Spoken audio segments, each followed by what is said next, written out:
Yes, we're live here on post-show recaps, talking about the Boardwalk Empire finale. Thank you so much for joining us. I am Antonio Mazzaro. With me tonight, my co-host, Jeremiah Panhorst. Jeremiah, you look mighty dapper this evening. Well, thank you, sir. Thank you. I was hoping you'd notice. How could I not? This is like right in my face. Fantastic. Yes, I would pay a little homage to the great Nucky Thompson tonight and wear a red carnation, as of course we all know he wore all the time. Well, at least most of the time. You may need a little makeup dot there on your right cheek there, Jeremiah. Oh, yeah? Yeah, just if you want to really, for your Nucky Thompson Halloween costumes out there, that's a tip. That's a tip from me. Just get a little something right there, and I think you're good. Something in there, yeah. That's all you need. So yes, we're here live on postshowrecaps.com. Thank you very much if you're joining us live. If you want to send us questions, you can do so using the hashtag PSRecaps. You can also post a comment on our YouTube page, and our intrepid producer, the great Scott St. Pierre, is behind the glass. He's doing all the work tonight. We'll post the questions for us, and we're just going to talk about this finale in kind of short form. We're going to break it down later on this week in much longer form, but we're doing instant reactions tonight. We're doing headlines. And of course, Jeremiah, instant reaction headline, R.I.P. Nucky Thompson. Yes, we talked a lot about this. That this is exactly probably how it's going to play out, and sure enough, it played out almost exactly the way we talked about it in at least one of our predictions, right? Yeah, and I think that we already had some feedback from Brendan Fitzpatrick, a great fan of the podcast here, saying, was there really any expectation, knowing the character, that we'd get a happy ending for Nucky? And I don't think any of us really expected to see that. So I don't know that this ending comes as a disappointment or a surprise. I watched with my mom, and my mom was quite surprised and sad. And she, of course, wanted Nucky and Margaret to get the apartment at the Elorado. My mom apparently has never heard of Elorado, so she didn't understand that it's sort of the unattainable thing. I guess she just assumed they would just be happy there and dance the night away. But yeah, so we got what we got and what we expected out of Nucky Thompson. I'm wondering thoughts about the finale overall. What did you think, Jeremiah? This is I think it's already drawing some mixed reviews online. It's the end of any series almost will draw these mixed reviews, and so this is no exception. I'm wondering, Jeremiah, what were your overall thoughts about the episode that we watched tonight? Well, I'm sure my first reactions to it is going to be maybe a lot different after I've let it settle in and kind of thought about it a little bit more. But my first initial reaction was I thought it was a pretty solid finale myself. I thought it was very emotional. I don't know about you, but I went through a lot of different emotions watching essentially a lot of goodbyes. Nucky going through a lot of goodbyes there. So it was just full of a lot of emotions. But overall, I thought they did a nice job wrapping things up for the most part. I mean, you think about a guy like Nucky Thompson, who apparently did wind up being a pretty bad guy. I mean, what he did was pretty terrible, and he wound up paying the ultimate price for it, and it's kind of sad and tragic. But when you do the kind of things and you're involved in the kind of things that a guy like Nucky Thompson's been involved with, I think you kind of have to expect that there's a good possibility that you're going to have a tragic ending, right? Yeah, I think so too, and I think that they did a fairly good job with this sped ahead season, setting up what was to be expected here in this finale. So I wasn't surprised. It wasn't out of left field kind of thing. However, I also wasn't terribly let down. I think letdown occurred before this season even started, when they had to fast forward a lot of this stuff, and maybe we had to kind of cram a lot in terms of the story of Nucky Thompson told in one season, which is essentially what we got. But other than that, I was fairly satisfied with how they tied a lot of the things up and hit the major moments that we know they wanted to hit by putting this season in 1931. We're interested in your feedback on this episode. What did you guys think overall about this episode? Questions you have. Again, you can tweet using the hashtag PSRecaps, or you can post a comment on our YouTube page. I am at AC Mazzaro. That's ACMAZZARO on Twitter. Jeremiah is at JPanhorst. JPANHORST. You can also visit our show page at postshowrecaps.com. Find the page for Boardwalk Empire. We've got the chat room going there, and we've got some people live giving us some feedback there as well. So we appreciate hearing your feedback on this episode, what you think. We'll take the questions or comments throughout the show, but we'll just pepper in with our own discussion, Jeremiah.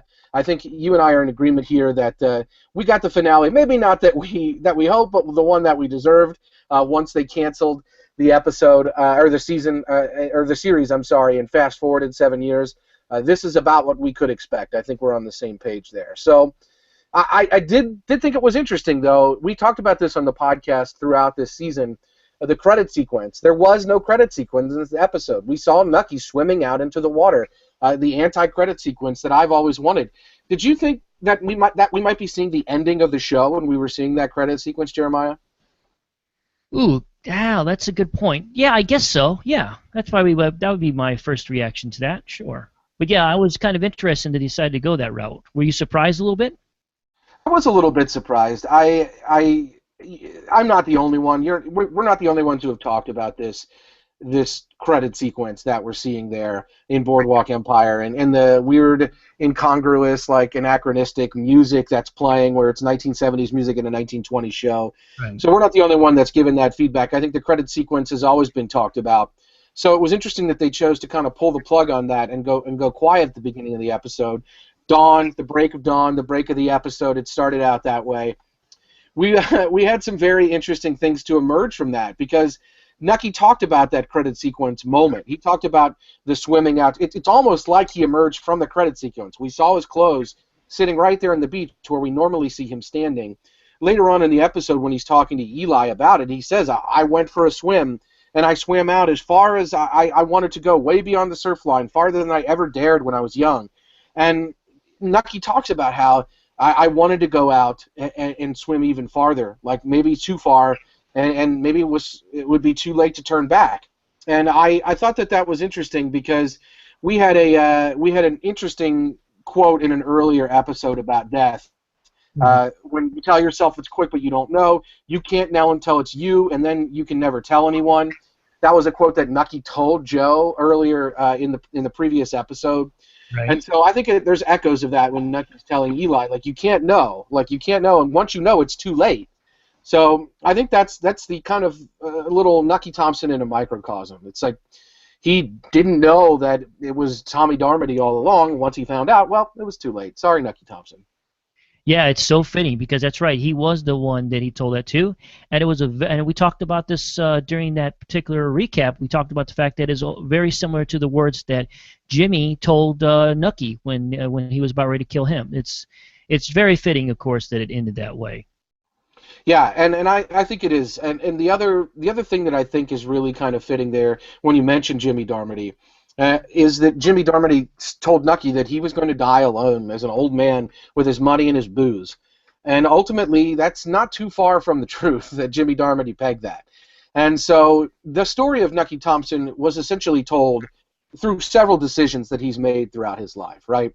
We saw some of those play out directly in this episode as we see the intercutting of Nucky ascending to power as the sheriff by making a devil's bargain with the Commodore for Jillian, at the same time as Tommy Darmody is essentially taking him down ultimately for making that decision, but also for making the decision he made with Jimmy. And so when Nucky fired that shot into Jimmy, when Nucky made the decision to go full gangster, he set these events into motion, just like he did when he sold out Jillian to the Commodore. This is a decision that Nucky really put in play a long time ago, and that's just, unfortunately for Nucky, the way it played out. And it's an interesting tale. I'm curious, Jeremiah, what did you think of the last shot of this episode when we see a flashback essentially to the beginning of this very season of young Nucky Thompson swimming in the water reaching for gold coins? Oh, I thought that was nice. I think it was a great way to look back at his full story. I mean, starting when he was that young boy that we see, in that first flashback, right, where we see them in the water as boys, going after the coins and the money. And I think even at his young boy, that's where things really started to change for Nucky in his life as a boy, and as he kind of befriended the Commodore and tried to do things for the Commodore, eventually got a job with them and all this stuff, and just how those things kind of led to his life. And of course, it also had a nice tie-in too with the fact that we see old Nucky swimming out there and talking about that and the symbolisms of all that. So I thought it was pretty fitting to see that final shot like that. What about you? Yeah, it reminded me of the Nirvana album cover from Nevermind. That's right. I don't understand. I think that, you talk about the symbolism. I think that that's the key. I think that the reaching for the gold coins, Nucky Thompson, the decisions he made when he was a kid, And he talks about it in this episode. When I got a nickel, I wanted a dime. When I got a dime, I wanted a quarter. And when you make that your lot in life to chase this, I'm wondering if this is sort of an overall theme of the show. When you make it your lot in life to chase money like this, you're making some decisions which will affect you as a person. And I do think that that's sort of the message that was told with Nucky Thompson in general and in specific in this season. And we've sort of seen it throughout, that Nucky, this is almost a study in what absolute power corrupting absolutely, or what you get when you really pursue what you're really interested in and dream of, that there are negative consequences to. They ultimately can define you and size you up as a man. People won't know who you are. They won't know if you're good. They say that you're trying to be good, but you can't figure it out, because ultimately you're weighed down by the things that make you bad. I am also interested in Jeremiah, if, in this episode we saw what we talked about throughout this season. We saw Nucky getting an opportunity to meet Jillian in the asylum and make a plan for her and talk to her and try to save her. And in reality, what he does for is pretty Nucky Thompson, right? It's, I'll pay you some money and I'll give you a better quarters here, but I'm not actually going to do anything for you. I don't want you to ever talk to me again. He essentially gives Tommy Darmody the same speech on the boardwalk when he tells him, get out of here, here's some money, keeps throwing money at him. Instead of actually taking some time to care about him or talk to him, he casts his die the same way he cast it with Jillian, and as a result, Tommy shoots him. And I'm wondering, is this meant to say that Nucky Thompson ultimately died because of the way he treated Jillian? Oh, absolutely. I guarantee that's exactly what they want us to take away from it. At least that's the way I felt. But one of the things I thought was really tragic about that fact is that the fact when Joe, there's so many great lines, by the way, in this episode, but when Joe looks at him and talks to him about the money, he says, what is this? This is all you got for me is the money. And the sad part is that the only thing Nucky could think to say was, well, that's the only answer I have right now for you. It's like he couldn't even take the time to see. For me, it looked like he was still reaching out to Nucky. Like he wanted to believe that maybe Nucky really was a good guy and didn't just care about money and things like that. And I think that by him doing that to him and basically just saying, hey, here's some money, kid, get out of here, good luck to you.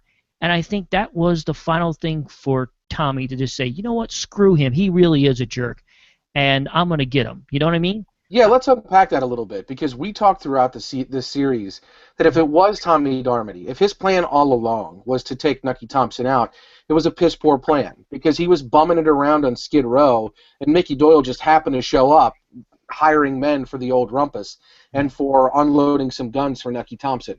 It's very fortuitous for young Tommy Darmody if that was his plan all along. I don't think that was his plan all along. Like what you're just saying, Jeremiah, I think you hit the nail right in the head. I think his plan all along was to just suss it out, to see who Nucky Thompson really was. Because one of the last things that Tommy says to Nucky is, when Meemaw would talk about you, I could never tell if she hated you or loved you. Right. And that's what he knew about Nucky Thompson coming into this. He didn't know if he was a good man or a bad man. He didn't know if he was to be hated or loved. He didn't know that about him. So ultimately, when he finally decided to shoot Nucky drunk and in true Jimmy Darmody mode in a lot of ways, including the shot right there into the eye, he said basically with his actions that you're a bad person. You're somebody that I hate. And that is directly because not of how Nucky treated Jillian, not of how Nucky treated Jimmy, but how Nucky treated Tommy. Yeah, exactly. And I think that this kind of answers some of the questions, because I'm sure, I haven't seen everything online, but I'm sure a lot of people are probably struggling with the fact of how in the world could Tommy know all the past about what happened with Nucky and Jillian. And there's no way he could. There's no way he could. He was way too young. I think that you're right. He came there looking for answers. Like maybe he had suspicions that Nucky was a bad guy and probably treated his grandmother wrong, and probably even treated his dad wrong. I mean, I'm sure he had a lot of speculations, but he wanted to see the man for himself. And I think, unfortunately for Nucky, he never showed him any kind of bit of kindness or anything. He didn't show him that good side that we talked so much about in this show, about whether or not Nucky can be a good guy or not, and doesn't seem to know how to be. Well, apparently he doesn't know how to be a good guy, and he showed that to this young Tommy. And Tommy made that decision right then and there. I think that he just seen enough, and he realized, you know what, this guy probably did do my whole family wrong, and I'm going to get him. So, Yeah, and there was a lot of symbolism in that scene. Some of it was intercutting with Nucky reaching out to Jillian and reaching out to Tommy. Some of it was the intercutting of that story, and some of it was we saw a group of guys from Princeton, which is interesting connection to Jimmy Darmody. They're yeah, on the boardwalk, kind of in Nucky's last moments. They approach him, and they're drunk, and they're college kids from Princeton, and they're all fresh-faced, and they're what Jimmy Darmody possibly could have been had his story gone differently. So I thought that there was a lot of interesting symbolism there, and a nice touch, I think, with what they were reciting to him. Sometimes those nice touches were a little over the top because they're reciting, "I wanted the gold and I got it, and somehow the gold isn't all," and yeah. it's like, okay, this is right on point, like right on the nose. But I thought overall it was fairly well orchestrated, and I think that in terms of what we saw this season, it was earned. Um, we have had direct feedback from Brendan Fitzpatrick on Twitter, and Brendan said that this was basically the anti-Sopranos ending in that it was overcorrected. Without spoiling the Sopranos ending, Jeremiah, are you satisfied with this final season now that we know ultimately how this went? Yeah, I think so. I think people could be satisfied. I think that they're always going to be missed, and they're always going to be disappointed that we didn't get more. I mean, we've talked a lot about this as well, and I will always continue to say that. It's a shame that the show had to end so quickly. Obviously, for the decision, since the main character, of course, wanted off the show. So that's always going to be a disappointment to me, because I think there was a lot of great stuff that they had planned that we probably were going to be able to see, and now we don't get to see. But as far as their shortened final episode or final season, I think they did a nice job, and I think we can at least be satisfied with the fact that after knowing everything we know about Nucky Thompson, that I think he had a fitting ending that we can expect, and there's no speculations about this ending. You know, we know what happens to him. We get to see it play out, and I thought for the most part, obviously we can nitpick some things, but I thought for the most part, I thought it was handled pretty nice. What did you make of the fact that there were IRS agents there that were the kind of people, as Nucky's kind of fading out, they're saying, "Can you understand us? We're IRS agents." Was Nucky going to get cracked down on either way, whether it be through Tommy or through the IRS?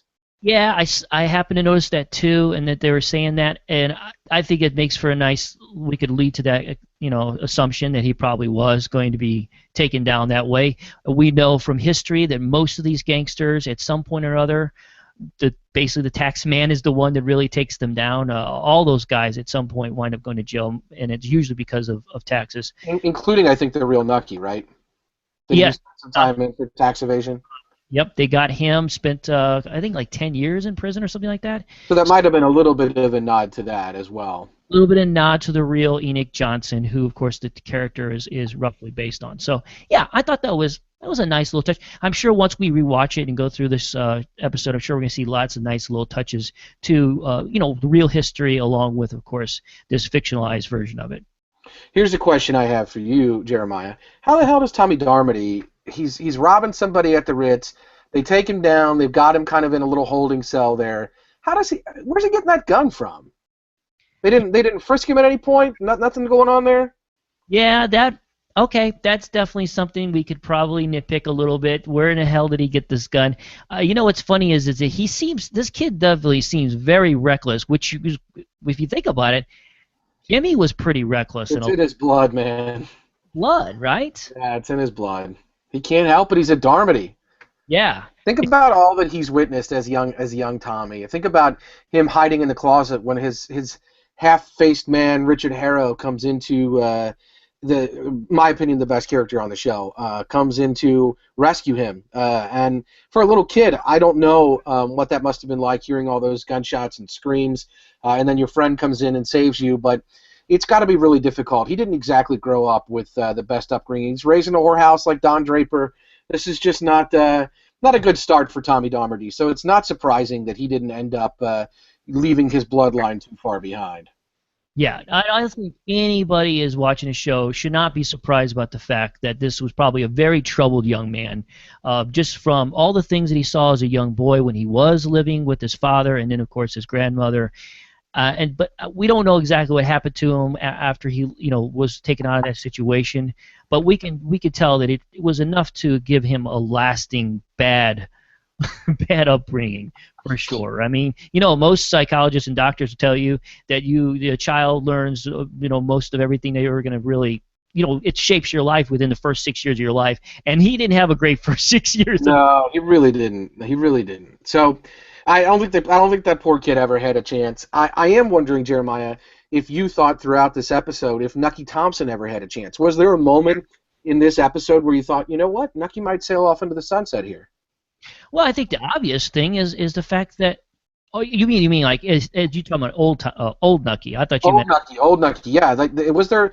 Yeah, and I want to kind of hit the scene with Eli, the scene with Margaret, the stuff that happened with the Mayflower Grain Corp. Some really great scenes there, and there was kind of a I don't know, subterfuge, I would say, a misdirect when Luciano said to Bugsy Siegel, send two friends and do it in public. He's talking about killing somebody, but he's not being specific. Bugsy Siegel says, "What about our friend?" And so I think in the moment the show makes you think it's going to be Nucky, but it's not. So I'm wondering, at any point throughout this episode, did you think Nucky Thompson in modern-day Atlantic City, that he might actually have a happy ending, be able to sail off into the sunset and get away with it? Well, I mean, they kind of led us to believe that maybe that's possibly he obviously had a plan.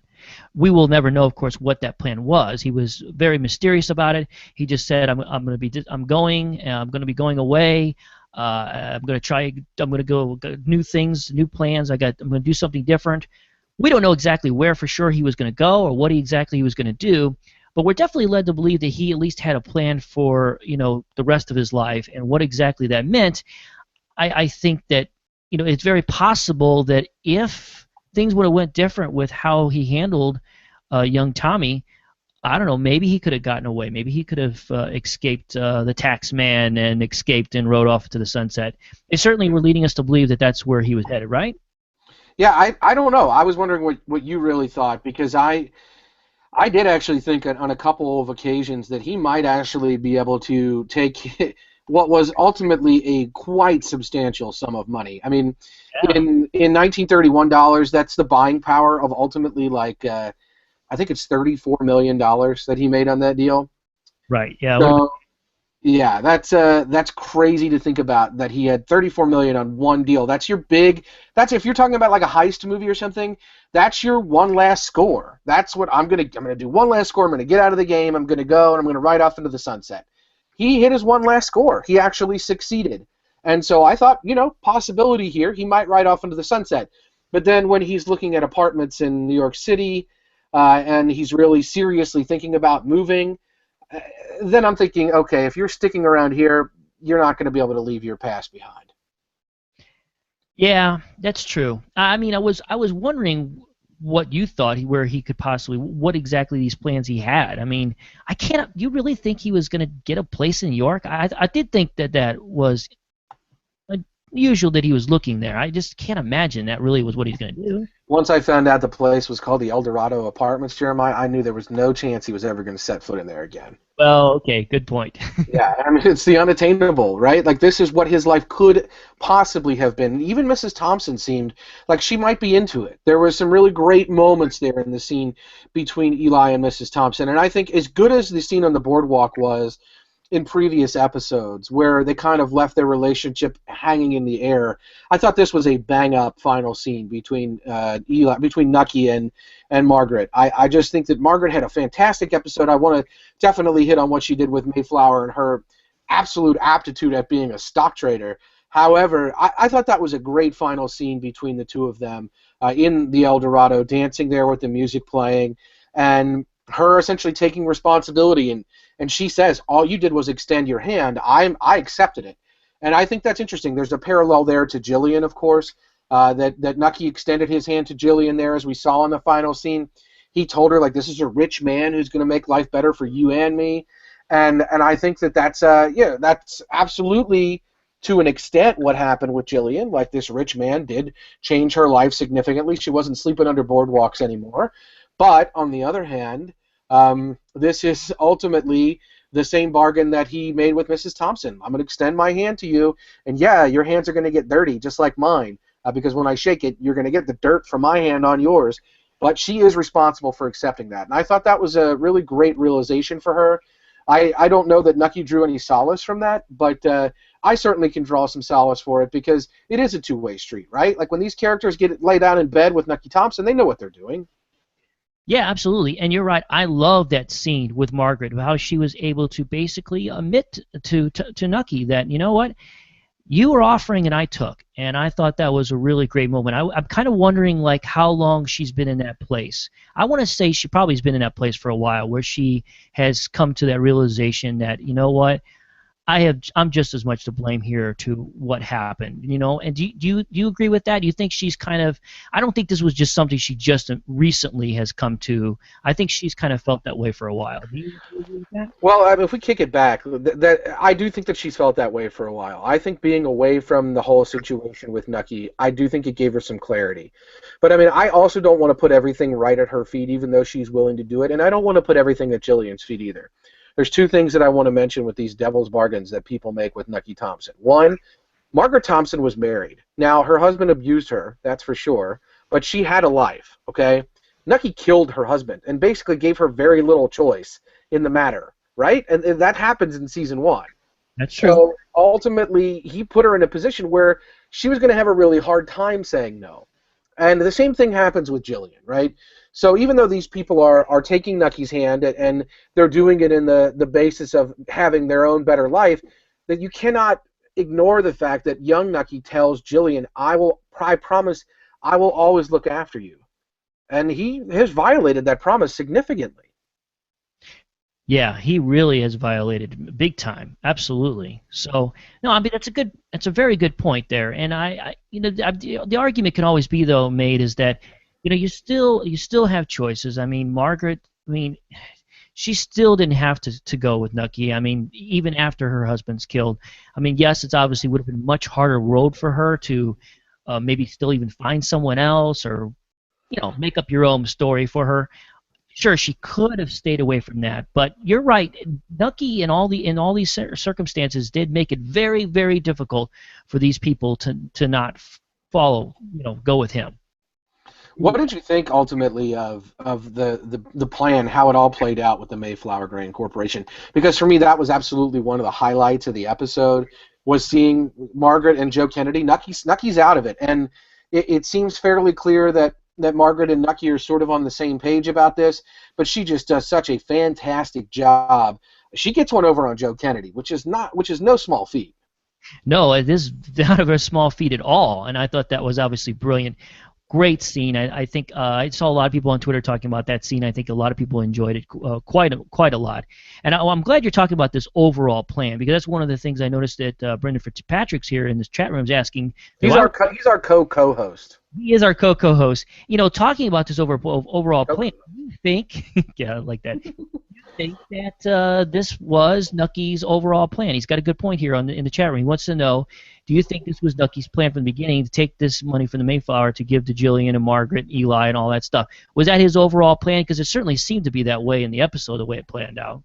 Yeah, and I guess I don't know what Nucky may have been left with from that money. So we know he gave Eli a fat bag of cash, and he couldn't. I laughed so hard.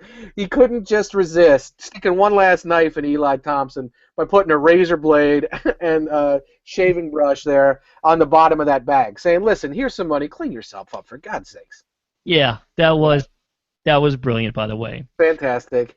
But yeah, Eli got a huge wad of cash, which is great, because Eli has always been the sort of put-upon younger brother, and has always really lived in Nucky's shadow. His skin's so pale for that reason, can't get a tan, and it's very difficult for him in that respect. And they've always sort of been at odds. And Nucky put Eli in some really tough spots. And for Nucky to ultimately deliver that bag of cash to Eli, I do think that he always intended to take care of Eli's family in some way. Maybe not Eli directly, right? He said he thought of Willie Thompson as a son. So I think that it would be foolish to think that he wasn't going to find some way to take care of the only real son he had, along with something for Margaret and something for Jillian, which is in a trust fund. But I don't know. I guess I just don't know ultimately how Nucky thought that was all going to play out, because he was looking at those apartments and he said he was going to go do something different and be on the way. He said that to Tommy Darmody. He said it to Jillian. So I don't know ultimately if that was his plan all along. But if it changed, I think that it changed probably somewhere when he realized how much money he truly made. He thought, you know what, I can really spread this wealth around a little bit.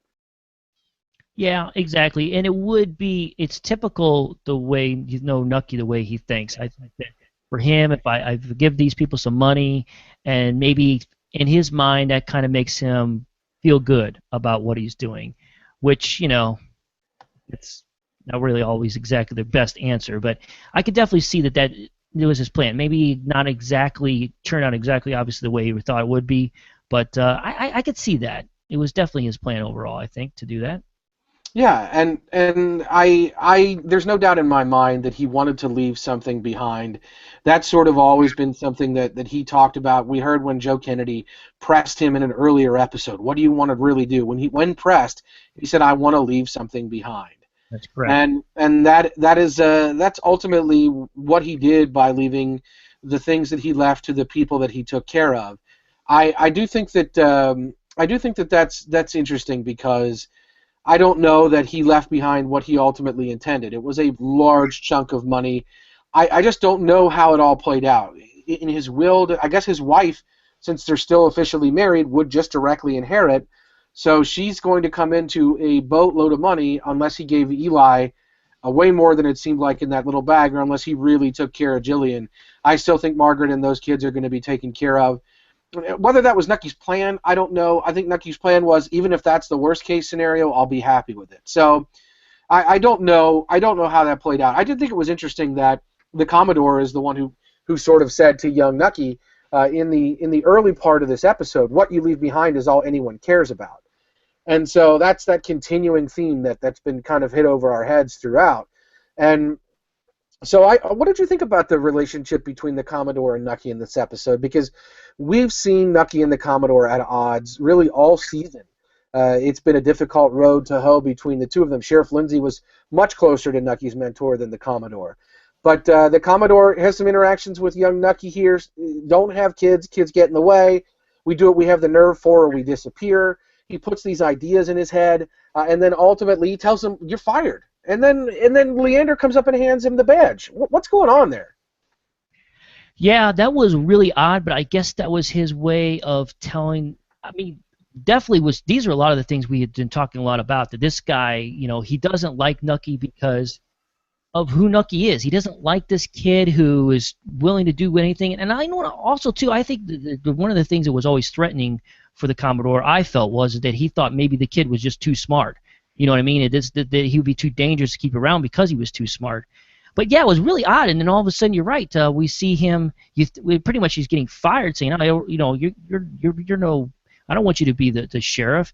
And then it's almost like if, I mean, because it's weird, because it's just like almost that he's like, "Well, I'll tell you what, I'll let you have the job if you give me Jillian." And it was just like, it's like, what? It was that whole way it played out was very, very odd. I'm be curious to see what your overall feelings was with this, because I felt like he was being very truthful to Nucky, that he basically doesn't like him for all these reasons, and then all of a sudden but he's still willing to take him in if he would do what he wants. Yeah, I thought the whole thing was very meta. The Commodore is angry because Nucky's kind of done some things on his own, or he perceives that Nucky's trying to be something outside of the Commodore, that he's just going to work hard and he's going to get a return for that. And the Commodore says, no, through me and from me, that's all there is, which is one of the very first things the Commodore told Nucky when he was very young. And then the Commodore says to Nucky, what are you? And Nucky's response is, I'm what I need to be. And the Commodore says, how does that make you anything at all? And the meta part of that comes to me from the fact that the criticism of this show and problems that many, including myself, have always had with this show, is that Nucky Thompson, the character, is what they've needed him to be. Sometimes he's this great philanthropist who's going to take care of people with seemingly no ulterior motives. Sometimes he's a half a gangster. Sometimes he's a full gangster. Sometimes he's a whiny old man. Sometimes he's a badass. And basically, he's sometimes a badass. And it's hard, I think, for Nucky Thompson. He is what the show needs him to be. It's because he's somewhat loosely based on a historical character, but they took some license with that, and they whatever the show needed him to be, they made him. And I think it's a very interesting point. The Commodore says, how does that make you anything at all?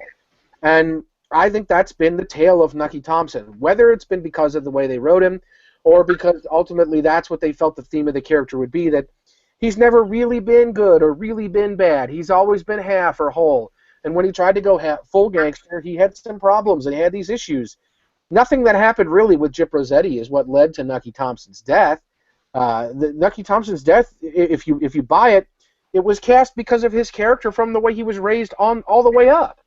And so I do think that that's very interesting. I wonder if the Commodore was actually satisfied with that answer, with that I'm what I need to be. Like, you can use me however you want. And so the Commodore ultimately, through Leander, says, prove it. Prove I can use you however you want. Do the really, really dirty work for me that Lindsay would rather resign than do. And if you're willing to do that for me, then I know you can be whatever you want, or whatever I want you to be. Well, that's what I took away from that. Yeah. That was going to be the final test. If you're willing to do these things that Sheriff Lindsay was unable to do, then I'll take you in. But only that, And I think Nucky knew that, right? I mean, look on his face when he realized what the Commodore wanted him to do. He was, obviously extremely struggling with that. Like, should I do it? Should I not do it? And then, of course, he finally did. Which, was a really tough scene to watch. We already knew he was going to do it, but just seeing it happen, we talked about this. We knew it was going to be painful to watch. That he would make that final decision. It was hard to watch. You hate to see that, but he did, and that's the only way he was going to be able to get in. Yeah, and it was hard to watch, and it was hard to watch because we saw this character struggle throughout the season. Another thing that I think was hard to watch in this episode, and it's not some character that we've necessarily seen struggle, is the scene with Al Capone and his son. I think that's a real hearkening back to earlier seasons of Boardwalk Empire when we saw the softer side of Capone. We've really seen the maniac Al Capone ever since. And we got some indication in this episode that a lot of that was a put-on. He's shaving and he's quiet in his car like Dick Vitale, and just sitting there not saying a word to anybody. And then when he pops out of the car, the media's there. Then he's Al Capone. Then he's the guy that everyone expects him to be. A lot of it is a put-on, and you forget, I think, that he's got this deaf son at home. And what did you think of that scene with Capone and his son? Was Capone somewhat vindicated in your mind? Did this soften your view of Capone at all?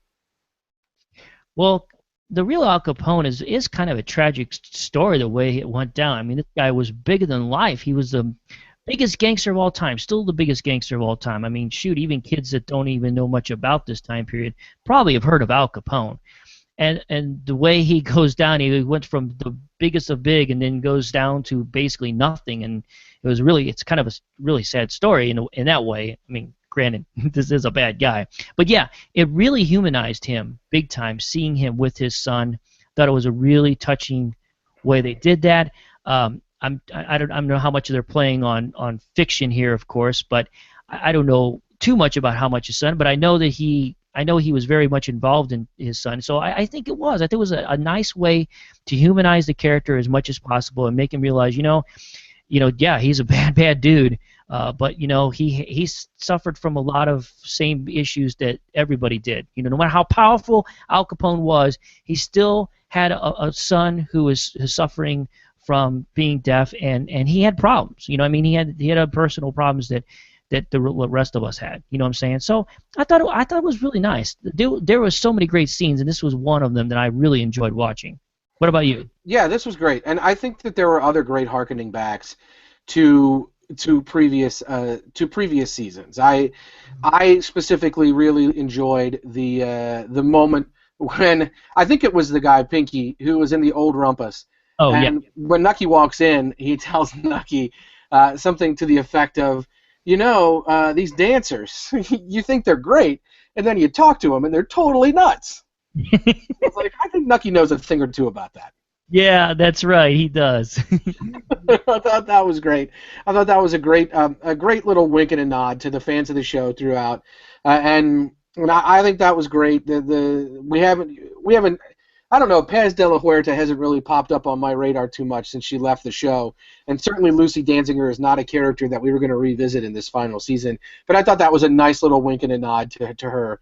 I also thought that there was a really good wink and a nod to some of not only the very early moments of the first episodes of Boardwalk Empire, but also the very early moments of this season when we saw the ceremony with Neptune. We see it again. This is one of several that we've seen on this show now, the blessing of the ocean. I think it's framing not only the show but the season premiere. I thought that was a really good callback, that these people's summers go in cycles, ultimately. And Nucky says, you built all these things, and the Commodore says, well, it could all be blown down by one storm. And these empires that these people build on these boardwalks, they depend on routine and the same things over and over. And when that routine can be shaken up, things can absolutely change. And I think that's a really interesting kind of theme of the whole series. I do think it plays out with Luciano and the commission, the forming of the commission. Were you satisfied with the way the commission storyline was handled and how that all ultimately came to pass?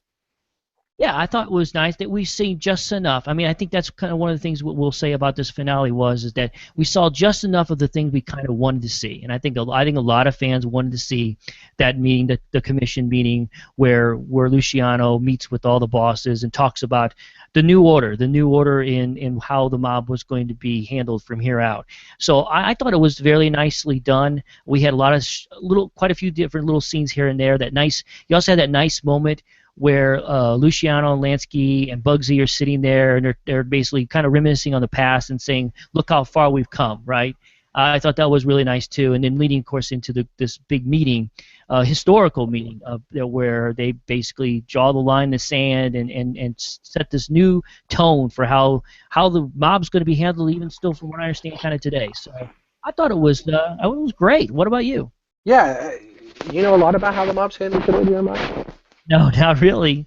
No, not really. One of the cities that he mentioned on there was St. Louis. Yeah, yeah. You're a very nicely dressed gentleman, Jeremiah.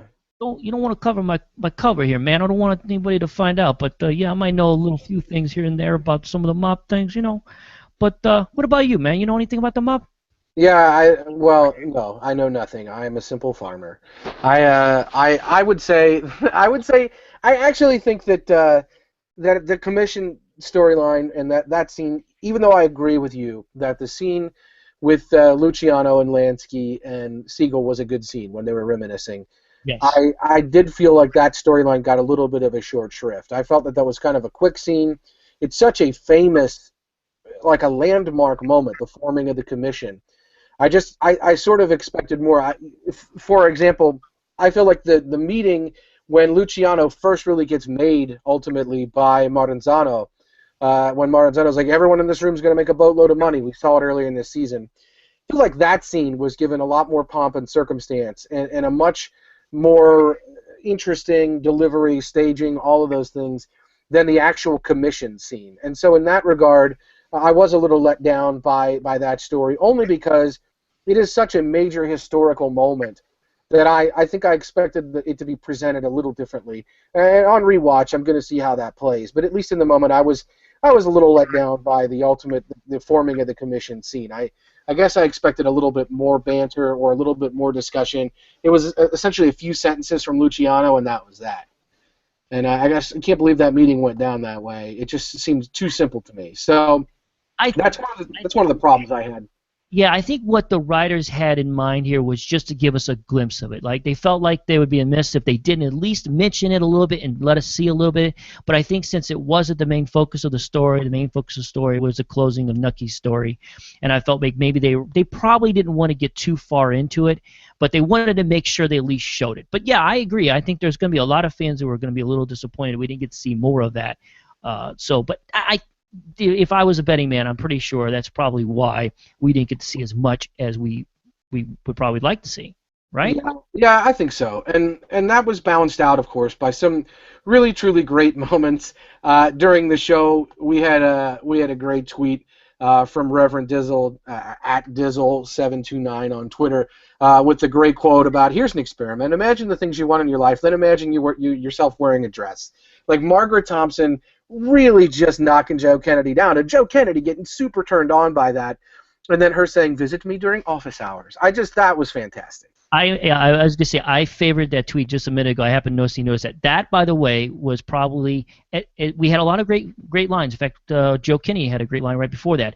But to me, that was probably maybe one of my favorite lines through this entire episode because I thought that was so perfect. The way she delivered it, and even the look on Joe's face, like, wow, that's quite a interesting point that you made there. It was great. I just love that line. What did you think? I mean, Margaret we started talking about it earlier. Margaret was fantastic in this episode, right? Yeah, she really gets she gets a great ending. And look, not everything that Nucky Thompson touches turns to shit. Like, Nucky Thompson was, I think, ultimately in balance good for Margaret Thompson. Yeah. He helped her become a lot more confident. He helped her become a lot more secure in herself. She's clearly very, very good at what she does with the stock market. I don't know how much of the stock shorting plan was Nucky's. I mean, it was Nucky's plan, but getting Joe Kennedy in on it and telling him to make some money on it too, taking him out of the game that way, like by basically saying it's too beneficial for you not to do this. Taking him out of the game that way, he was ready to go on the warpath with Senator Lloyd and everything, which was clearly Nucky's plan. To take Joe Kennedy out the way she did and be so smooth, the phone's complimentary, all that stuff. She was awesome, and having her in the series, having her character end up where it ended up, I think it's a shame that we couldn't have gotten more Kelly MacDonald throughout. But where we ended up with her, I think, is great. I think bringing her back into the fold was a net significant positive in terms of what it did for the characters and what it did for the series. I am curious. We didn't talk about this too much. Is it a net positive for the series to bring Jillian back in? Because ultimately, Nucky couldn't have saved Jillian. It was too late. It was too late for her. I do admit, and like that was one of the disappointments I had for this is we had this big build up here, and even in the last episode where we kind of made to think that something was going to happen there, that Nucky was going to have some kind of be able to help her in some way or another, and from what we can tell, it looks like he was too late to really help her in any sort of way. So it was, which is kind of sad, but we just had so much of that, Antonio, and then, like you said, we get to this scene and you find out, oh, it's too late. She's pretty much gone, and it's like, oh, well, okay. That kind of makes her character. I mean, yeah, obviously she holds a very important part of her character. Obviously holds a very important role to Nucky's life. But I'm just saying, for the adult Jillian and her final story and where she ends up, she's in bad shape, and Nucky wasn't able to help her at all. So that's kind of sad. Were you disappointed in that? Because it was kind of a bit of a disappointment, right? Yeah, and I understand the significance of saying ultimately, look, this is Nucky's lack of taking care of Jillian, his not backing up his promise, is ultimately his undoing with Tommy Darmody. And so we see that writ large throughout this interaction, that he's not going to take care of her, that even though he made a promise long ago that I'll always look out for you, that maybe was his intention then, but he's presented with a perfect opportunity to be something more significant for. I mean, he ignored her letter when he first received it for God knows how long. At the beginning of this episode, we saw last episode ended with this great sense of urgency. He's reading her letter over and over again. The predominant question going into this finale was, is Nucky going to take care of Jillian? Is he going to save her? And then nothing for like the majority of the episode. And then he shows up there, and it's like, well, uterus gone, hysterectomy, sorry, and that's the way it goes. You got a trust fund in a nicer room. It is what it is. Don't ever contact me again. And it's like, I didn't feel like that ultimately, the whole Jillian thing didn't really work for me. in terms of where it ended up. And that one felt half-baked as well. I don't understand why we had such urgency at the end of last episode with Jillian, and then Nucky didn't have any of that urgency in this episode. He eventually turns up to see her with the trust fund already worked out.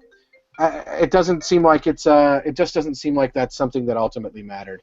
Oh, let's see if you buy into this theory, because with Nucky being killed in the very end of this show, perhaps the fact is that maybe the reason why we did not get to see a ending where Nucky saves Jillian as an adult, maybe the reason why we're seeing that is just one more reason for the audience not to really like Nucky Thompson, not to feel too sorry for him when he gets shot in the face by Tommy. I mean, because if we're feeling sorry for him and we really are starting to like this guy and like thinking, oh my gosh, he's really gonna turn things around. Look what he did. He fixed things with Jillian and made her life better now and made this person's life better.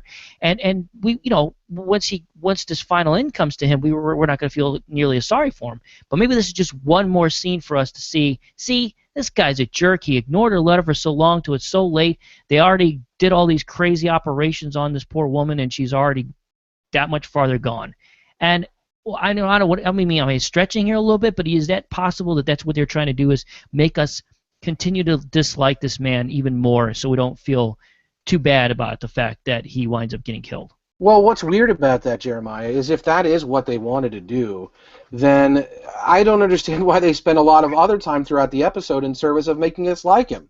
He's taking care of Eli. He's taking care of Margaret to a certain extent. They have a very positive interaction there. So Well, maybe I just don't know. I mean, I agree with you. I think that I feel like it's. Yeah, go ahead. What were you going to say? I was just going to say maybe it's just that continuing ties with Jillian because of the fact that he did her so wrong, and even as an adult, he still couldn't help take care of her. And maybe that makes us not feel quite as bad as the fact that her grandson blew his head off or shot him in the face. Yeah, and like I said, I like to try to, and I want to process some thoughts about this.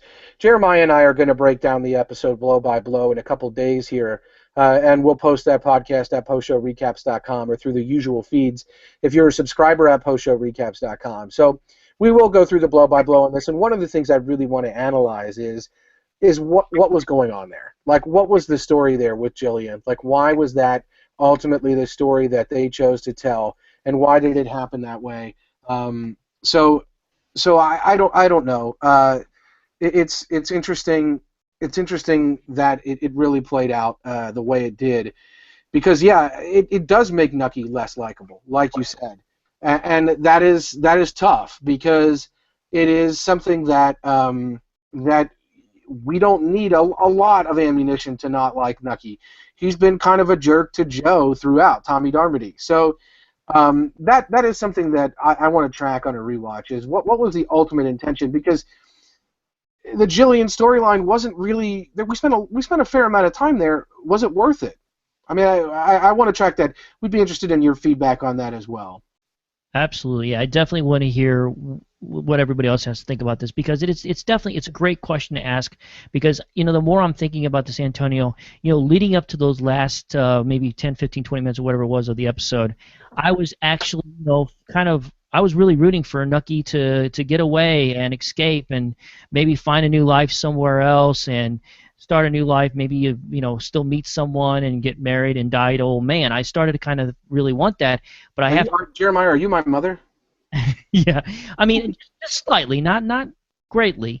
But then, as things kind of moved on through the story, and you realize, how things play out, I did maybe felt I wasn't quite as upset when he got, killed. Is what I'm saying. So, it was their intention. I thought they did a nice job with that. Yeah, and that's true. And like we were talking about here, ultimately where this plays out is that his lack of concern or care for Jillian is the same sort of treatment that he shows to young Tommy Darmody.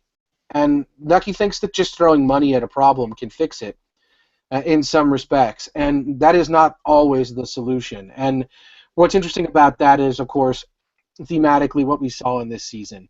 When young Nucky remarked that the Swells, they have money, but I reckon money's easy to get, and that's not all there is to it. And when we see with him and Mabel, he's coming up under Sheriff Lindsay, and he says, he's modestly making money, and he's not somebody who's making this huge bankroll. And money's not solving all of his problems. He still has family problems. And the interesting moment, we didn't talk about this, but he goes back to his house because his father's hit his mother, and he has a fist fight with his father right on his sister's grave. And his father's kind of final words for him is, "We'll always be here. Like, you can be whatever you're going to be. You came from here. Like, this is who you are, and you will always be around." So I do think that that's interesting. Yeah, it's Yeah. very interesting. And you're right. As we kind of dig into our big episode where we really break all this down, we could talk more about this. And like I said, hopefully we'll get some more feedback from some of the listeners, and we will have hopefully we'll have a good feeling about why they did the things they did and how they ended this thing. But we'll see. Yeah, and that's something that we'll be tracking. I think that this episode did a lot of end tying up. We saw Narcisse get gunned down by Luciano's men, like we talked about. We saw ultimately what would wrap up with Capone. He even tipped his hat to D'Angelo, always the gentleman Al Capone. We saw a lot of interesting things being tied up with so many of our different characters. We also saw a really weird scene with Nucky on the boardwalk meeting this gypsy from the future, and Yeah. she has a message. She beckons him to follow into this tent, and she says the only way to knowledge is through experience, and this is some sort of carnival trick, and she's showing this. He's in this tent. It looks like Fritz Lang's Metropolis, and then what's in there? Television or something like that?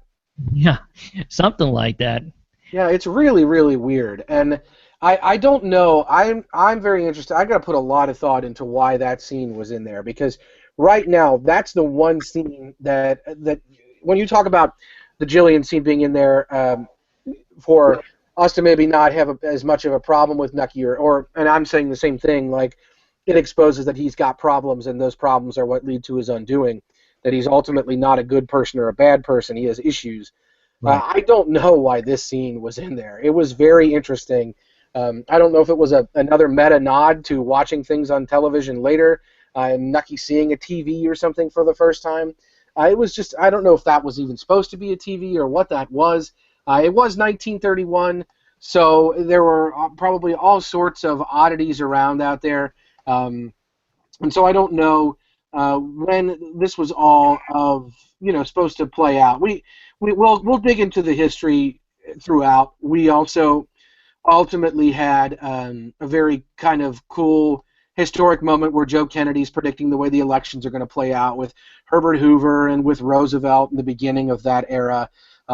So I think that was all really cool. And I like the history that we tie in when we do our podcasts. Obviously, when we do them in a day or two after the episode, we really do talk more about the history. And so I think that we'll dive into some of these things, and we'll also, I want to get into deeper depth about Elorado, the title of this episode, the poem Elorado by Edgar Allan Poe, the metaphor of Elorado as this fabled city of gold in general, and how we think that played out throughout the course of this season, and maybe throughout the course of this season, or series, I'm sorry. And I think those are the sorts of things we'll get into. We also do want your feedback, so please tweet us or send us your questions or thoughts, and we'll get into those on our longer episode breaking down this finale. But Jeremiah, have we otherwise covered most of what we wanted to talk about, the big moments of this finale? Yeah, I think so. I mean, we like you said, we're going to have a lot more time in our final podcast where we can really delve into anything that we did miss. It was the big moments, of course, was what happened with Nucky, and I think we obviously talked a lot about that. And we'll dive more into it here as we move into our final episode. And I'm really looking forward to hearing what a lot of our listeners had to say about this final episode and end to another great show. I mean, we've kind of been on a roll here for the last, gosh, really since The Sopranos, if you think about it, where we've had some just amazing television, and I think Boardwalk will go down as another one of those shows where we'll be able to look back and go, it still was a pretty amazing and beautifully done television show.